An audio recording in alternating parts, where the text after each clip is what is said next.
ஹாய்ங்க. அதாவது ஐவிஎஃப்ல பிறக்கிற குழந்தைங்க வந்து கருப்பா பிறப்பாங்களா? அப்படிங்கிற மாரி ஒரு கமெண்ட் பார்த்தேன். என்னன்னா, எனக்குமே அந்த டவுட் இருந்துச்சு. என்னோட பையன் பிறந்தப்ப கலரா இருந்தான். பிறந்து ஒரு 4 to 5 டேஸ்ல பார்த்தீங்கன்னா, ரொம்ப கருப்பாயிட்டான். அது ஏன்றது எனக்கே தெரியல. நான் கூட என்ன நெனச்சேன், இந்த ஆயில் யூஸ் பண்றோம்ல, மசாஜ் பண்றோம்ல, அந்த ஆயில்னால கூட பேபி பிளாக் ஆயிருக்கும் அப்படிங்கிற மாரி.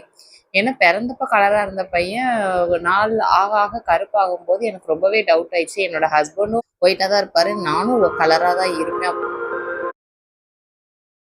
அப்படிங்கிறப்ப ஏன் என் பையன் மட்டும் கருப்பா பிறந்தாங்கிற மாதிரி டவுட் இருந்தது. அப்போ நான் என்ன நினைச்சேன்னா, ஸோ ஐவிஎஃப் மூலமா நம்ம பேபி வந்திருக்கிறதுனால அவன் கருப்பா இருக்கானோன்ற மாதிரி நான் திங்க் பண்ணேன். ஒரு மீட்டிங் ஒன்று கூப்பிட்டுருந்தாங்க. நான் வந்து தம்பியை கன்சீவ் ஆன ஹாஸ்பிட்டல்ல இருந்து எனக்கு மீட்டிங்க்கு. ஏன்னா என்ன மாதிரி பேஷண்ட்ஸ் அங்கே ட்ரீட்மெண்ட்காக வர்றவங்க நம்பணும் இல்லைங்களா? 6 பேரை வந்து இன்வைட் பண்ணியிருந்தாங்க. அதுல நானும் ஒரு ஆளு போயிருந்தீங்க. மீட்டிங்ல நம்மளை பேச சொல்லுவாங்க. அப்போ பார்த்தா அந்த 5 பேரோட குழந்தையுமே கருப்பா தான் இருந்தாங்க.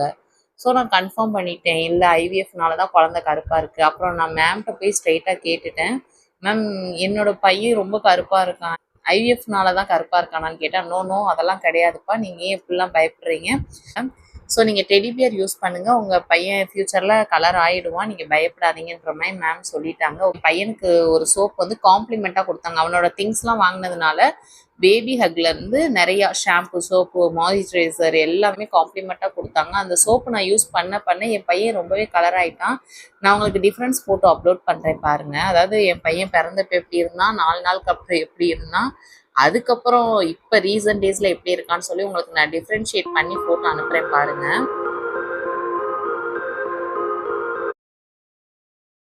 ஆக்சுவலா ஐவிஎஃப் ட்ரீட்மெண்ட்க்கும் பேபியோட ஸ்கின் கலருக்கும் எந்த விதமான கனெக்ஷனுமே கிடையாதுங்க. ஸோ பேபியோட ஸ்கின் டோன் வந்து பேரண்ட்ஸோட ஜீனை பொறுத்துங்க. அது மட்டும் இல்ல, நம்ம பாடியில ப்ரொடியூஸ் ஆகுற அந்த மெலனினை பொறுத்து தான் நமக்கு கிடைக்குங்க.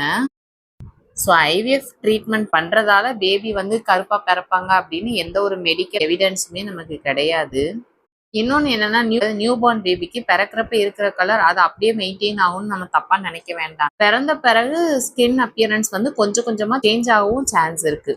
அதாவது நம்ம கலரா இருந்தோம் அப்படின்னா, நம்ம பேரண்ட்ஸ் வந்து நம்ம கலரா இருந்தோம் அப்படின்னா, குழந்தை கண்டிப்பா கலரா தான் வரும். சப்போஸ் வந்து பிளாக் டோன் இருக்குது அப்படின்னா, அவங்களுக்கு ஏத்த மாதிரி தான் குழந்தை இருக்குங்க. ஸோ நீங்களுமே உங்களோட பேபியோட கலரை பார்த்துட்டு ஐவிஎஃப் பண்ணதுனால தான் நமக்கு குழந்தை கருப்பா இருக்கு அப்படின்னு சொல்லி நீங்க ஒரி பண்ண வேணாங்க. நம்ம குழந்தை எப்படி இருந்தாலும் அது நம்ம குழந்தை தானே.